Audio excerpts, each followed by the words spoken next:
Hello everyone, welcome to O level GS अड्डा YouTube channel. आज की क्लास में हम डिस्कस करेंगे मॉड्यूल कोड M3R5 को, programming and problem solving through Python को। तो इस क्लास में हम कवर करने वाले हैं most important concept plus related questions. तो ये वाली क्लास आपके लिए बहुत इंपॉर्टेंट होगी, ठीक है, जो आपका आने वाला एग्जाम है उसके लिए।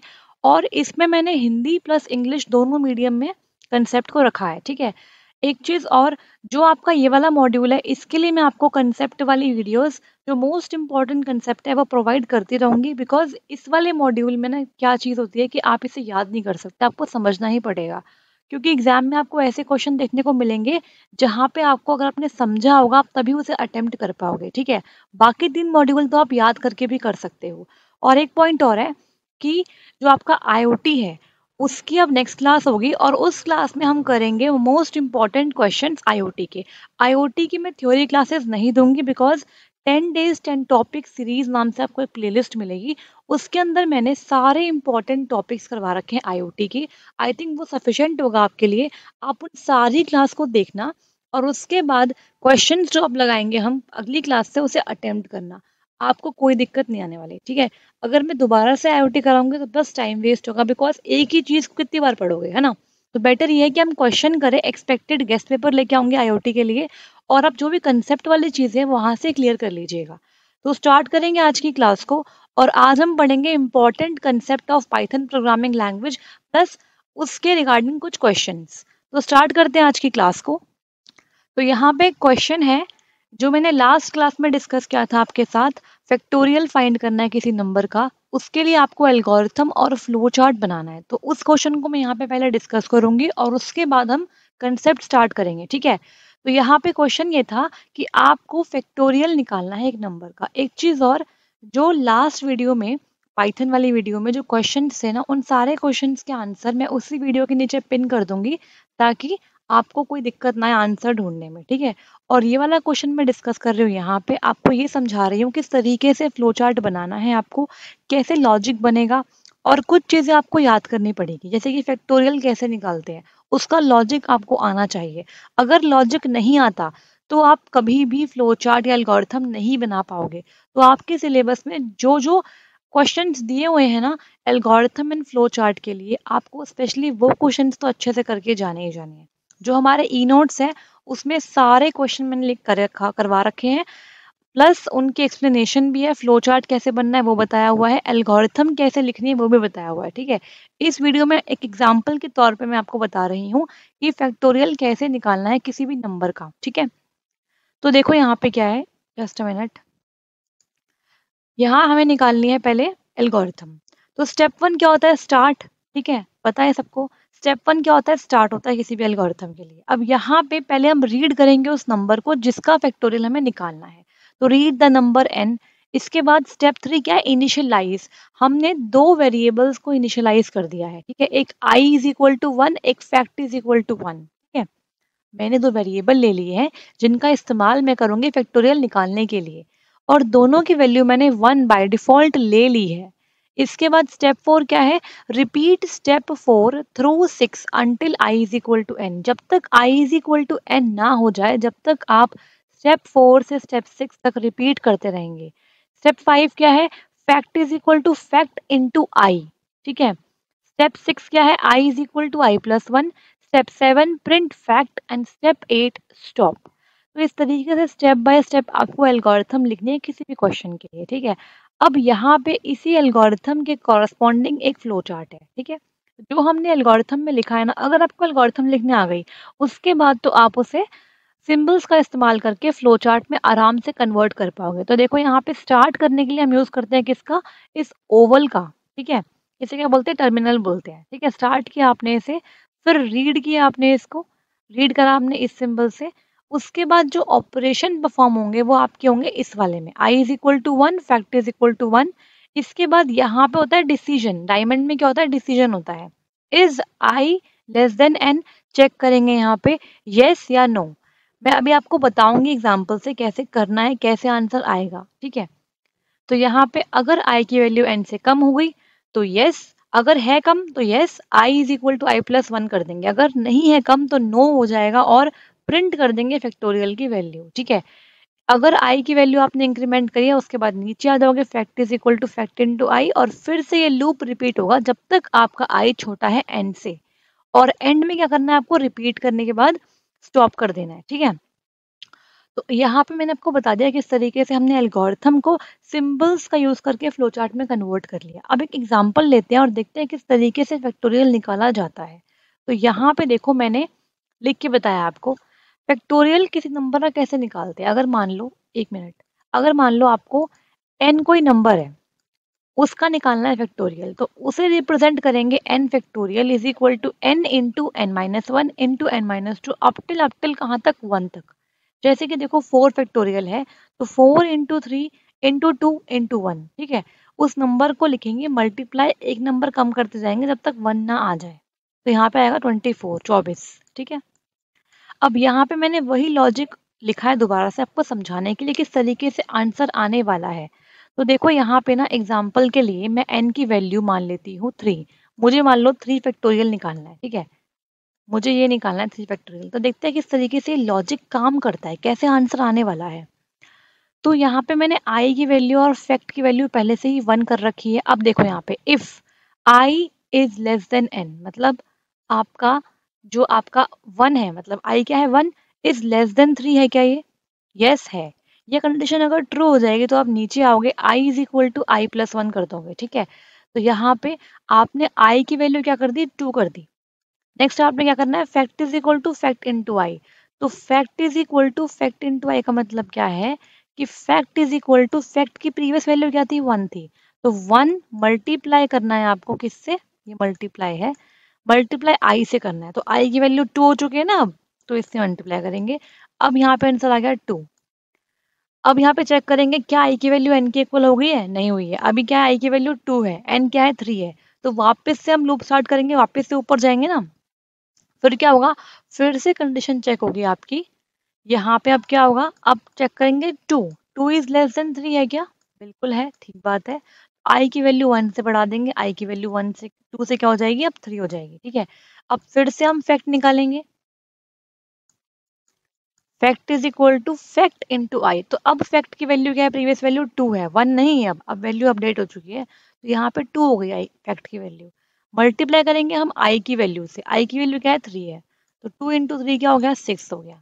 अब चेक करेंगे क्या I is equal to N हो गया है, तो बिल्कुल आई की वैल्यू क्या हो गई है, 3, और एन की वैल्यू तो पहले से ही 3 थी।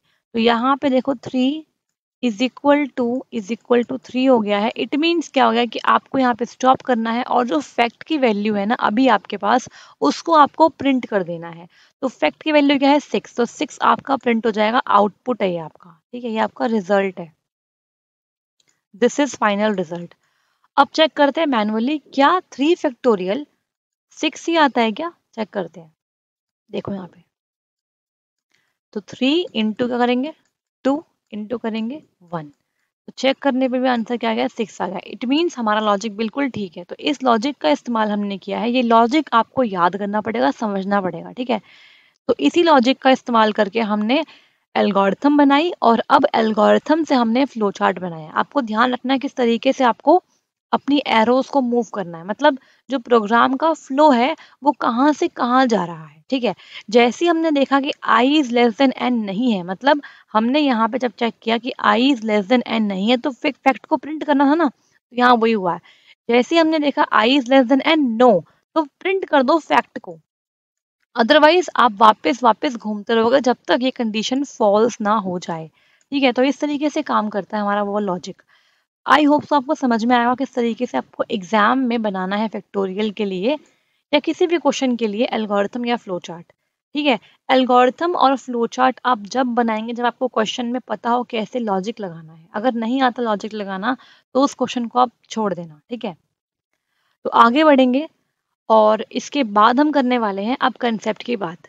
तो ये जो कंसेप्ट है ना आपका, ये आपका बहुत इंपॉर्टेंट होगा आपके थ्योरी वाले एग्जाम के लिए, जो आपका 40 मार्क्स का आपका जो डिस्क्रिप्टिव पेपर होता है ना उसके लिए आपको बहुत हेल्प करेगा। तो स्टार्ट करते हैं इसे समझना, और बात करेंगे यहाँ पे पाइथन लैंग्वेज के इंट्रोडक्शन की। अभी तक हमने एल्गोरिथम पढ़ा, फ्लो चार्ट पढ़ा, उसके सिंबल समझे। अब हम एक्चुअली पढ़ेंगे पाइथन लैंग्वेज को, ठीक है।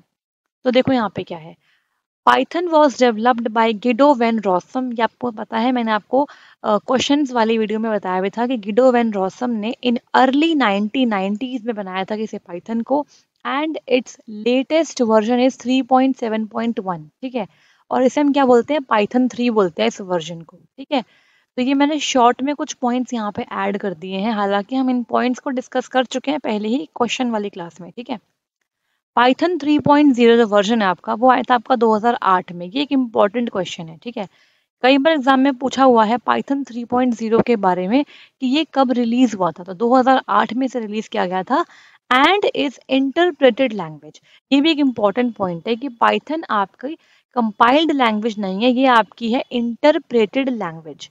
That is it's not compiled and the interpreter will check the code line by line।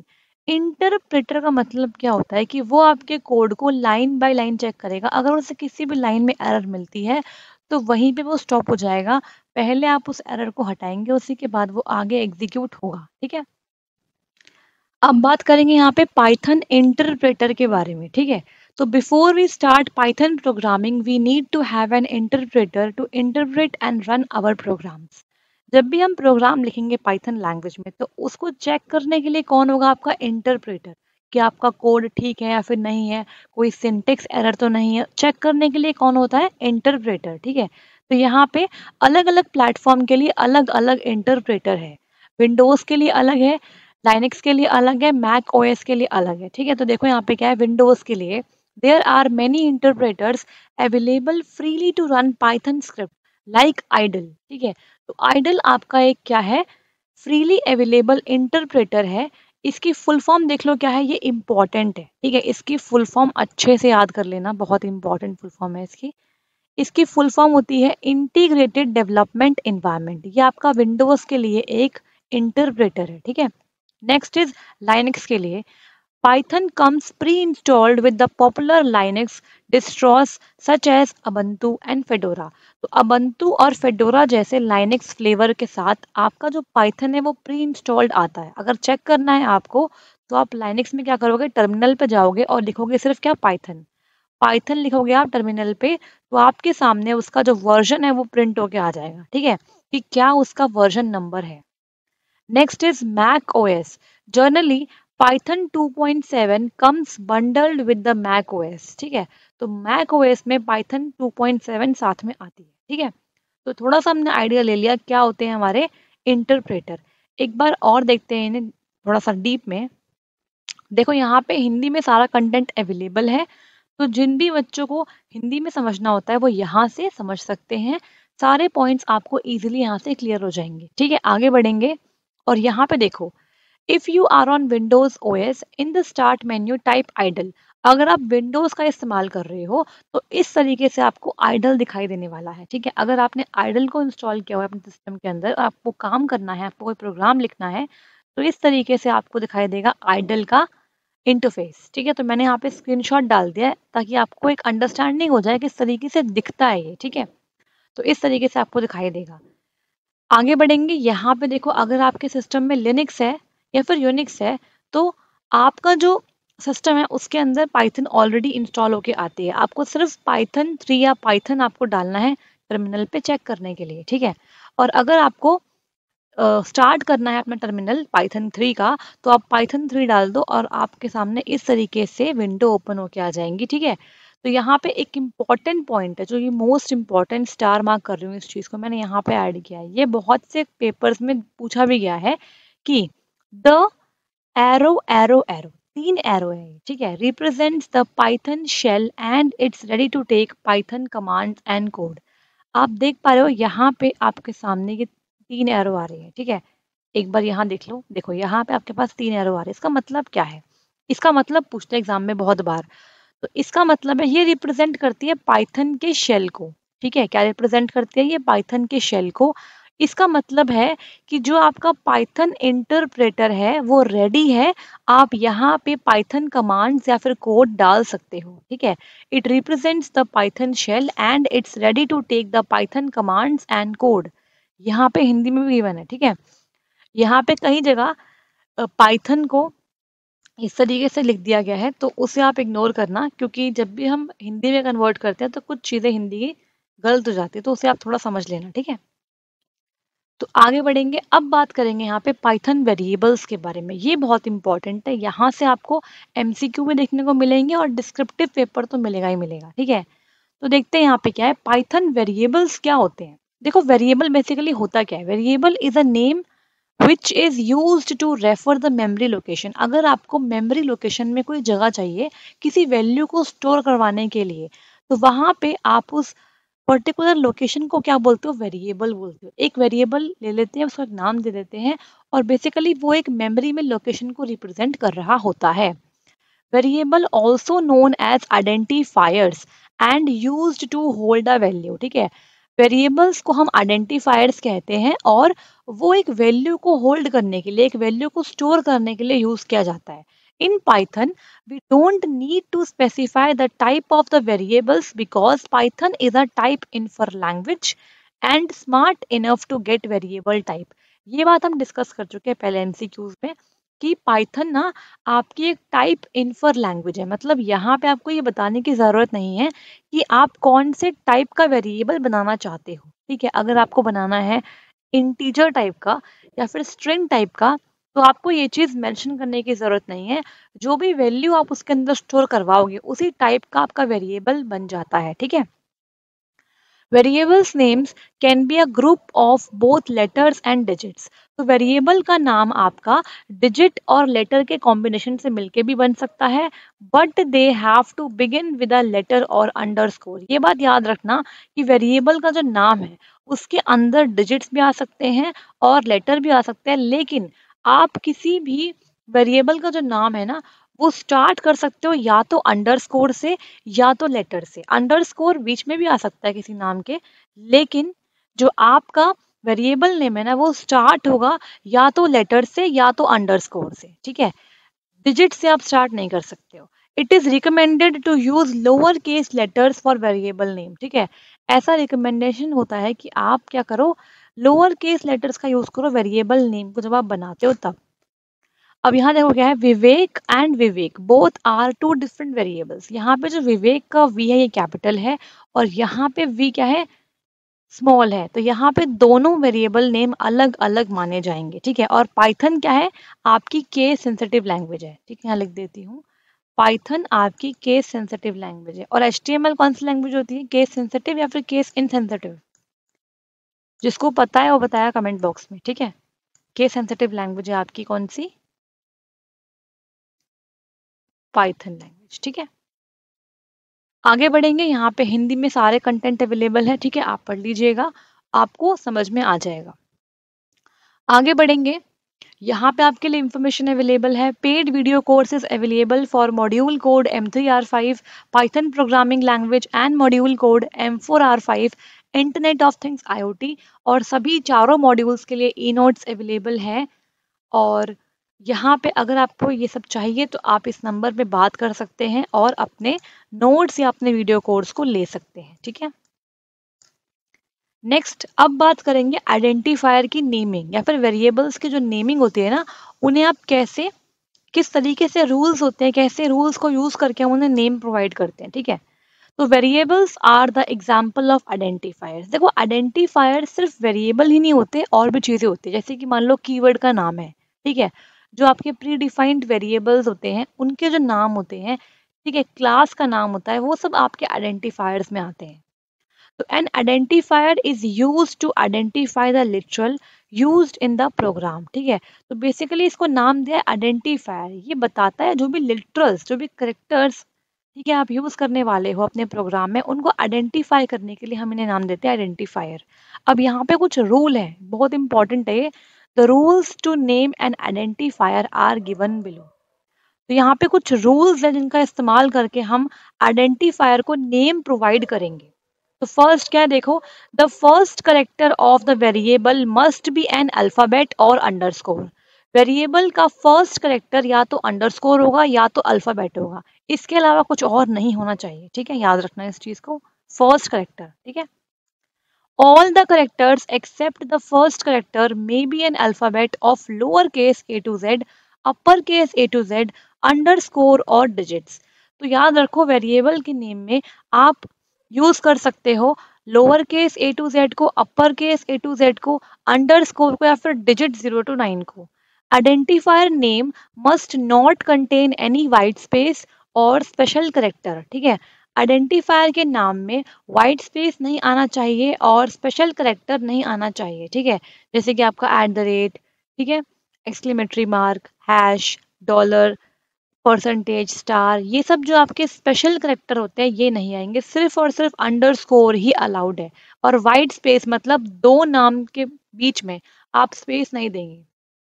मान लो आपका वेरिएबल नेम ऐसे है माई स्कूल, ठीक है, तो माई और स्कूल के बीच में आप स्पेस नहीं दोगे, अगर स्पेस दोगे तो ये क्या है, एरर हो जाएगी, ठीक है। वेरिएबल के नाम में कभी भी वाइट स्पेस नहीं आता है। Next is identifier name must not be similar to any keyword defined in the language. हर एक लैंग्वेज के ना अपने कुछ कीवर्ड होते हैं, हमने पढ़ा भी था लास्ट क्लास में, कीवर्ड क्या होते हैं, रिजर्व्ड वर्ड्स होते हैं, ठीक है। तो आपको क्या करना है, जब भी वेरिएबल का नाम रखना है तो वो कीवर्ड के नाम से मैच नहीं होना चाहिए। जैसे कि इन, फॉर, इफ, ब्रेक, ये सब नाम तो ऑलरेडी डिफाइंड है लाइब्रेरी के अंदर, इनको आप यूज नहीं कर सकते हो, ठीक है। Identifier names are case sensitive, ठीक है, मतलब ये वाला माई नेम देखो यहाँ पे स्पेस नहीं है, ठीक है, यहाँ भी स्पेस नहीं है, ये वाला माई नेम और ये माई नेम अलग अलग क्यों है, यहाँ पे देखो एम छोटा है, एन छोटा है, लेकिन यहाँ पे एम बड़ा, एन बड़ा, तो ये क्या है, दोनों सेम नहीं है क्योंकि ये केस सेंसिटिव लैंग्वेज है, यहाँ पे इन दोनों वेरिएबल्स को अलग अलग ट्रीट किया जाएगा, ठीक है, नॉट सेम। तो देखो यहाँ पे हिंदी में सब कुछ अवेलेबल है, आप पढ़ सकते हो आराम से, कोई डाउट अगर आता है तो आप उसे कमेंट बॉक्स में मेंशन कर सकते हो, ठीक है। और क्लास अच्छी लग रही है तो लाइक कर दो भाई जल्दी से, ठीक है। अब देखो यहाँ पे कुछ एग्जाम्पल है वैलिड आइडेंटिफायर्स के और इनवैलिड आइडेंटिफायर्स के। आपको एग्जाम में ऐसा क्वेश्चन मिल सकता है कि आपको 4 ऑप्शन दे देंगे ABCD, आपको बताना है इनमें से कौन सा वैलिड है और कौन सा इनवैलिड है, ठीक है। तो देखो ये सारे क्या है, वैलिड है। यहाँ पे जो पहला करेक्टर है वो क्या है आपका, अल्फाबेट है, यहाँ पे अंडरस्कोर, ठीक है, यहाँ पे 9 भी आ रहा है, लेकिन 9 का आ रहा है बीच में आ रहा है, चल जाएगा। लेकिन अगर बात करें इन वाले एग्जाम्पल्स की, देखो यहाँ पे 1 और A, पहली बात तो 1 से शुरू होना ही नहीं था, और दूसरी बात ये सारे क्या है, सही है, यहाँ पे स्पेस नहीं आएगा। फिर देखो यहाँ पे n परसेंटेज कैसे आ गया, ये एक क्या है, स्पेशल करेक्टर, ये तो अलाउड ही नहीं है, तो ये भी गलत। यहाँ पे देखो फिर स्पेस आ गया तो ये भी गलत हो गया, ठीक है। इस तरीके से हमने समझ लिया क्या होते हैं आपके इनवैलिड और क्या होते हैं आपके वैलिड आइडेंटिफायर्स। आपको एक क्वेश्चन देखने को मिल सकता है, आइडेंटिफाई करना है कि कौन सा सही है या फिर कौन सा गलत है, ठीक है। अब देखो declaring variable and assigning the values, किस तरीके से आप वेरिएबल को डिक्लेयर करोगे और कैसे आप वैल्यू असाइन करोगे, पहले ये समझ लो। देखो यहाँ पे क्या है, Python does not bound us to declare variable before using in the application।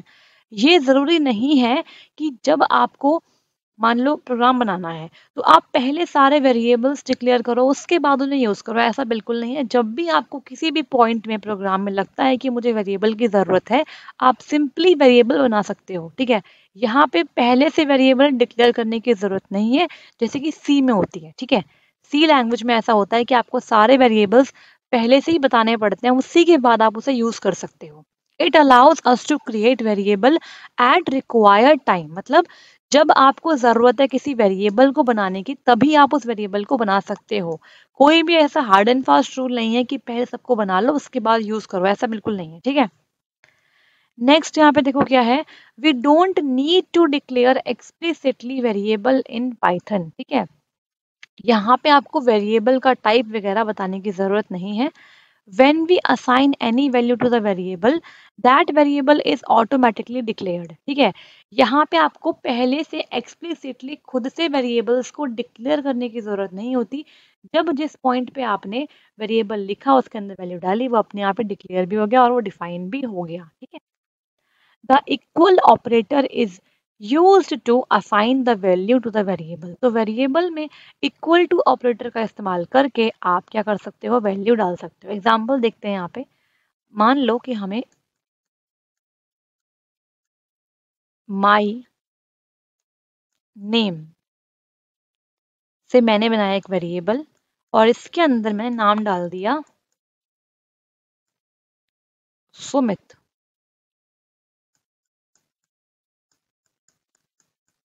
Semicolon. एक और देखते हैं, यहाँ पे मान लो मैंने लिख दिया सैलरी इज इक्वल टू 10,000। ठीक है, इस तरीके से। तो देखो मैंने यहाँ पे स्ट्रिंग डाली है। ये क्या है? स्ट्रिंग है एक टाइप की। स्ट्रिंग क्या होती है हम पढ़ चुके हैं। स्ट्रिंग क्या होती है? ग्रुप ऑफ करेक्टर्स को हम स्ट्रिंग बोलते हैं। और यहाँ पे क्या है? नंबर है, मतलब क्या है? इंटीजर है। तो मैंने यहाँ पे अलग अलग वैल्यू असाइन करी है। अब जैसे ही मैंने वैल्यू डाली उस टाइप का वेरिएबल अपने आप बन गया, क्योंकि पाइथन क्या है? टाइप इन्फर लैंग्वेज है। ठीक है, तो इक्वल टू का इस्तेमाल करके आप वेरिएबल्स के अंदर वैल्यू को असाइन कर सकते हो। आई होप सो आपको समझ में आ रहा होगा। कोई डाउट है किसी पॉइंट पे तो सिंपली कमेंट बॉक्स में कमेंट कर देना। नेक्स्ट क्लास में मैं सारे कमेंट्स पढ़ के उसके अकॉर्डिंग आपको रिप्लाई दे दूंगी। ठीक है, यहाँ पे हिंदी में है तो आप हिंदी में पढ़ लीजिएगा और समझ लीजिएगा। ठीक है, यहाँ पे एक और इन्फॉर्मेशन है। बहुत से बच्चे ऐसे हैं जिनके पास सी प्रोग्रामिंग लैंग्वेज है और अभी तक वो मॉड्यूल क्लियर नहीं हुआ है। तो अब आपके पास मौका है, वैसे क्लियर कर सकते हो मॉड्यूल M3R4 को। यहाँ पे आपको नोट्स मिल जाएंगे। 150 रुपीज़ के आपके नोट्स है सी प्रोग्रामिंग लैंग्वेज के। हिंदी मीडियम में भी नोट्स अवेलेबल है। इस नंबर पे बात करके आप इस नोट को ले सकते हो। ई नोट्स मिलेंगे आपको। ठीक है, इन्हें आप ले सकते हो और अपनी पढ़ाई शुरू कर दो। एग्जाम होने वाला है जल्दी। ठीक है, अब बात करेंगे क्वेश्चन की। ठीक है, हमने जो पढ़ा है ना आज की क्लास में, उसी पर बेस्ड क्वेश्चन लेके आई हूँ ताकि आपका कंसेप्ट भी क्लियर हो जाए। ठीक है, तो बात करेंगे पहले क्वेश्चन की। What is the maximum possible length of a identifier. अभी तक हमने देखा कि आइडेंटिफायर क्या होते हैं, कैसे इनके नेमिंग रूल होते हैं, कैसे इसमें वैल्यू को असाइन करते हैं। ठीक है, क्या रूल फॉलो करने हैं, और हमने बहुत सी बातें समझ ली। अब यहाँ पे जो क्वेश्चन है वो बोल रहा है कि क्या आपकी लेंथ हो सकती है आइडेंटिफायर की। मतलब मान लो आपने कोई वेरिएबल बनाया, जैसे मान लो मैंने बनाया है एम्प्लॉय, यहाँ पे अंडरस्कोर भी यूज कर लेते हैं, एम्प्लॉय सैलरी स्लिप नंबर, इस टाइप से। ठीक है, ये वेरिएबल है और इसके अंदर मैंने वैल्यू डाल दी 5387। ठीक है, इस तरीके से।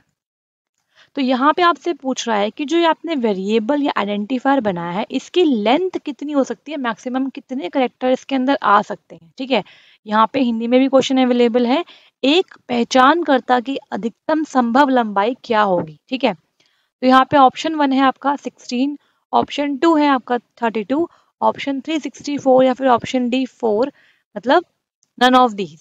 ठीक है, तो यहाँ पे इस क्वेश्चन का राइट आंसर क्या होगा, देखो 1 मिनट। देखो, नन ऑफ दीज। क्यों? क्योंकि पाइथन में कोई भी मैक्सिमम लेंथ डिफाइन है ही नहीं। ठीक है, वो कोई भी नंबर हो सकता है, कितने भी लेंथ की आप आइडेंटिफायर की वैल्यू रख सकते हो। ठीक है, मतलब the maximum possible length of the identifier is not defined in the Python language, it can be any number. मतलब जो नंबर ऑफ करेक्टर्स है ना, वो कितने भी हो सकते हैं, उसकी कोई लेंथ डिफाइन नहीं है। तो अगर एग्जाम में ऐसा क्वेश्चन मिलता है तो आपको नॉट डिफाइंड पे क्लिक करना है, या फिर आप किस पे करोगे, नन ऑफ दिस पे। ठीक है, अगर आपको ऑप्शन मिलता है नॉट डिफाइन का तो उसे भी कर सकते हो, या फिर आप नन ऑफ दिस पर भी टिक कर सकते हो। ठीक है, यहाँ पे हिंदी में आप देख लीजिएगा, वही सब कुछ लिखा हुआ है जो ऊपर मैंने बता दिया है। ठीक है, नेक्स्ट क्वेश्चन है, in which language is Python written. ये अच्छा क्वेश्चन है। पाइथन को भी किसी लैंग्वेज में लिखा गया है। ठीक है, इमेजिन कि पाइथन एक लैंग्वेज है, हम बोलते हैं पाइथन एक प्रोग्रामिंग लैंग्वेज है, हाई लेवल प्रोग्रामिंग लैंग्वेज है, ऑब्जेक्ट ओरिएंटेड प्रोग्रामिंग लैंग्वेज है, और इसको भी किसी लैंग्वेज में लिखा गया है। तो वो लैंग्वेज कौन सी है? क्या वो लैंग्वेज इंग्लिश है, क्या वो PHP है, क्या वो सी लैंग्वेज है, या फिर वो ऑल ऑफ द अबव है? तो यहाँ पे आंसर होगा option number C, Python is written in C programming language. ठीक है, and it is called as C Python. तो इसे भी याद रख लेना कि कई बार इसे सी पाइथन भी कहते हैं, बिकॉज पाइथन को लिखा गया है सी लैंग्वेज के अंदर। ठीक है, next question is, which of the following statement is correct for variable name in Python language. ठीक है, वेरिएबल नेम के रिगार्डिंग कौन सी स्टेटमेंट एकदम ठीक है, ये आपको बताना है। First is all variable name must begin with a underscore. क्या सभी वेरिएबल नेम अंडरस्कोर से शुरू होने चाहिए? Second is unlimited length. Third is the variable name is a maximum of 2 या फिर ऑल ऑफ द अबव। तो यहाँ पे राइट आंसर क्या होगा? देखो, इस क्वेश्चन का आंसर है अनलिमिटेड लेंथ। ठीक है, यहाँ पे कई बार क्या होता है, बच्चे देखते हैं ऑल ऑफ द अबव तो उस पर टिक लगा देते हैं। नहीं, ऐसा नहीं है। आपको अगर नॉलेज होगी तभी आप टिक कर पाओगे। ठीक है, मैंने जैसे बताया आपको कि अगर आपको पता होगा वेरिएबल्स कैसे बनते हैं, उनके रूल क्या है, तो आप आराम से क्वेश्चन कर पाओगे। यहाँ पे बोला हुआ था ऑप्शन नंबर 1 में कि हर एक वेरिएबल नेम अंडरस्कोर से ही शुरू होना चाहिए। मस्ट लिखा है, मस्ट, मतलब ये तो गलत है, ऐसा कुछ तो है ही नहीं। अंडरस्कोर से आप शुरू कर सकते हो, बट जरूरी नहीं है कि हर एक नेम आपका अंडरस्कोर से शुरू होगा, ये कंपलसरी बिल्कुल भी नहीं है। ठीक है, ऑप्शन बी क्या बोल रहा है? अनलिमिटेड लेंथ होगी, बिल्कुल होगी, ठीक बात है ये तो। ऑप्शन सी क्या बोलता है? देखो, the variable name length is a maximum of 2, मतलब आपकी मैक्सिमम लेंथ 2 ही होनी चाहिए। ऐसा है क्या कि इतना ही बड़ा बना सकते हो आप वेरिएबल का नाम? ऐसा नहीं है। आप चाहे तो ऐसे लिख लो ABCD, ये वेरिएबल नेम बना दिया, इसके अंदर वैल्यू डाल दो 4, लो बन गया वेरिएबल नेम। तो ऐसा नहीं है कि इसकी लेंथ तो डिफाइन है ही नहीं। अनलिमिटेड लेंथ हो सकती है, बिल्कुल हो सकती है। ठीक है, ऑल ऑफ द अबव तो वैसे ही नहीं होगा। तो यहाँ पे आपका आंसर होगा unlimited length, option number B. ठीक है, तो यहाँ पे आपको समझ में आ गया होगा। मैंने यहाँ पे क्या कर रखा है, नन डाला हुआ है। क्यों डाला हुआ है? क्योंकि यहाँ पे मैं पहले ही सब कुछ पढ़ा चुकी हूँ, इसलिए मैंने नन डाल दिया यहाँ पे। ठीक है, आगे बढ़ेंगे और यहाँ पे बात करेंगे क्वेश्चन नंबर 4 की। Which of the following declaration is incorrect in Python language? Python language में इनमें से कौन सा इनकरेक्ट डिक्लेरेशन माना जाएगा? ऑप्शन 1 देखो क्या है आपका, x y z p is equal to 500000। कितने हो गए ये? 50 लाख हो गया ना ये। हम्म, इस तरीके से लिखना क्या है? ठीक तरीका है। Next is x y z p, सब में स्पेस है बीच में। ठीक है, वैल्यू डाल दी हमने इस तरीके से। फिर है x comma y comma z comma p, value डाल दी इस तरीके से। फिर है x underscore y underscore z underscore p, और वैल्यू को डाल दिया। आपसे पूछा गया है कौन सा डिक्लेरेशन गलत है, इनमें से गलत क्या है। ऐसे क्वेश्चन तो आपको पक्का से मिलने वाले हैं। ठीक है, तो इस क्वेश्चन का right answer option number B होगा। क्यों? क्योंकि हम डिस्कस कर चुके हैं कि व्हाइट स्पेस कभी भी नहीं आता है आपके वेरिएबल नेम में। देखो, ये तो बिल्कुल ठीक है, आप कॉमा लगा सकते हो, कोई दिक्कत वाली बात नहीं है। क्योंकि ये क्या है, आपकी वैल्यू है, वैल्यू में तो आप कॉमा लगा सकते हो, वेरिएबल नेम में कोई कॉमा नहीं आएगा। ठीक है, मतलब अगर एक नाम है, एक नाम में कॉमा नहीं आएगा। लेकिन यहाँ पे देखो थर्ड में क्या है, यहाँ पे अलग अलग वेरिएबल्स है। एक्स अलग है, एक्स की वैल्यू क्या है 5000, वाई अलग है, इसकी वैल्यू क्या है 6000, सिमिलरली जेड की 7000 है और पी की 8000 है। लेकिन जो सेकंड वाला क्वेश्चन है, इसके अंदर सब में स्पेस आ गया, ये तो वैसे ही गलत हो गया, स्पेस तो आएगा ही नहीं। ये क्या है, आपका एक ही वेरिएबल है लेकिन इसमें स्पेस आ गया है, तो इसमें इतनी सारी वैल्यू तो आ ही नहीं सकती, ये बिल्कुल ही गलत है ये। ठीक है, और लास्ट आपका बिल्कुल ठीक है, आप अंडरस्कोर की हेल्प से वेरिएबल नेम बना सकते हो और उसमें कॉमा के साथ वैल्यू को भी डाल सकते हो। ठीक है, तो याद रखना यहाँ पे आपको ध्यान से करने पड़ेंगे सारे क्वेश्चन। अगर आपने पढ़ा है, देखो यहाँ पे भी आपको नॉलेज लगानी पड़ेगी, बिना पढ़े तो आप क्वेश्चन गलत करके ही आओगे। आपको पता ही नहीं है कि व्हाइट स्पेस आता ही नहीं आता, तो क्या समझोगे इस क्वेश्चन को, है ना? तो इसीलिए मैं कंसेप्ट पढ़ाती हूँ ताकि आपको क्वेश्चन करने में आसानी हो, समझ में आ जाए। तो आप सब लोग बताएंगे कमेंट बॉक्स में कि क्लास कैसी लग रही है, कंसेप्ट समझ में आ रहा है या नहीं आ रहा है।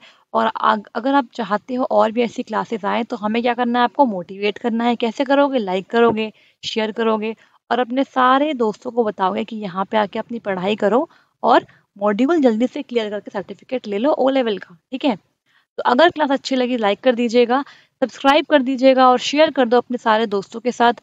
जो भी नए स्टूडेंट्स हैं वो टेलीग्राम को ज्वाइन कर लो। लास्ट क्लास की पीडीएफ जो 14 अगस्त को हुई थी, उस क्लास की पीडीएफ मैं डाल चुकी हूँ आज टेलीग्राम चैनल पे।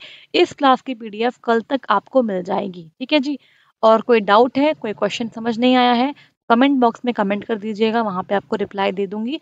थैंक यू सो मच, मिलते हैं नेक्स्ट क्लास में।